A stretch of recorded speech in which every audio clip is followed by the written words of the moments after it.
আজকে তোমাদের সাথে একটা অন্য রকমের ব্লগ শেয়ার করতে চলেছি। তোমরা অনেকেই জানো মিঠু আমাদের বাড়ির পোষ্য। অনেক দিন ধরেই প্রায় 4 বছর ধরে ওই বাড়িতে রয়েছে, কিন্তু রিসেন্টলি এই খাঁচা ছেড়ে ও কিন্তু উড়ে গেছে বহু দূরে।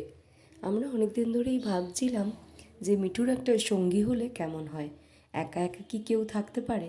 কিন্তু সেই দিন যে এত তাড়াতাড়ি আসবে সেটা কেই বা জানতো বলো।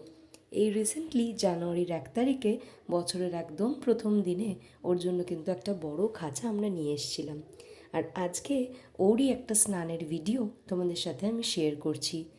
আমি জানতাম না যে এই ভিডিওটা আমাকে তখন ছাড়তে হবে যখন মিঠু আমার সাথে থাকবে না। আমি যখন বাড়ি ফিরতাম মিঠুকে রাত্রের খাওয়ার আমিই দিতাম। আমি আর মনি ভীষণ সুন্দরভাবে ওর সাথে টাইম কাটাতাম এবং যাই খেতাম না কেন ওকে কিন্তু এক ফোঁটা হলেও দিতাম। বাড়ির আদরের সদস্যদের মধ্যে ও ছিল একটা। অনেক যত্নে বড় হয়েছিল এই বাড়িতে। আর সবথেকে প্রিয় ছিল ও সুপুর। ও কিন্তু ভীষণ ভালোবাসত মিঠুকে। কিন্তু রিসেন্টলি একটা ছোট্ট ভুলের জন্য খাঁচাটা খোলা থেকে যাওয়ায় মিঠু কিন্তু বহু দূর উড়ে গেছে। মাঠের ধারে একটা দলের সাথে মিশে গিয়েছে। একটা দলের মধ্যে প্রায় 7-8খানা পাখি ছিল। আজকে তাদের সাথেই ও কিন্তু সঙ্গ পেয়েছে আর উড়ে গেছে অনেক দূরে। আজও প্রত্যেক দিন যখন আমরা মাঠের ধারে যাই, সুপু, ঠাকুমা, আমি সকলে কিন্তু চেয়ে থাকি ওই নীল আকাশের দিকে, যে কখন মিঠুকে দেখতে পারবো। কি জানি কোনটা মিঠু, খুঁজে বেড়াই ওই দলের মধ্যে। এর আগের দিন ছাদের থেকে ঠাকুমা অনেকবার মিঠুকে ডেকেছিল, কিন্তু ওই যে বন্য পাখি কখনো পোষ মানে না, তাই না? উড়তে দিলে ওরা উড়ে যায়। তবে নতুন খাঁচাটা ওর জন্য ঠিকই তোলা আছে। কখনো যদি ওর মনে হয় একবার ফিরে আসার, এই নতুন খাঁচাতে ও আবারও ফিরে আসতে পারবে।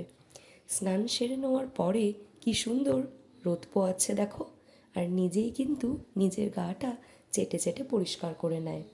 ভীষণ সুন্দর লাগে ওর কাণ্ড কারখানা দেখতে। এর আগে কখনো ওকে ব্লগে শেয়ার করিনি, বাট আজকে একটা গোটা ব্লগ স্মৃতি হয়ে থাকুক ওর নামে। ভীষণ সুন্দর লাগে এই ছোট্ট ছোট্ট মুহূর্তগুলো তোমাদের সাথে শেয়ার করতে। আর এখন এই মিঠু কিন্তু শুধুই স্মৃতি। এইখানে মিঠু এসছে দেখো, আমার ক্যামেরায় কি সুন্দর পোজ দিচ্ছে। ওর গাটাও ভীষণ চকচক করছে, সবে চান করেছে কি না। মিঠু থাকুক, ভালো থাকুক, আর যেখানেই থাকুক খুশি থাকুক, বাস এইটুকুই আমরা চাই। তোমাদের এই ভিডিওটা কেমন লাগলো সেটা অবশ্যই কমেন্টে জানিও। দেখা হচ্ছে খুব তাড়াতাড়ি নেক্সট একটা ভিডিওতে।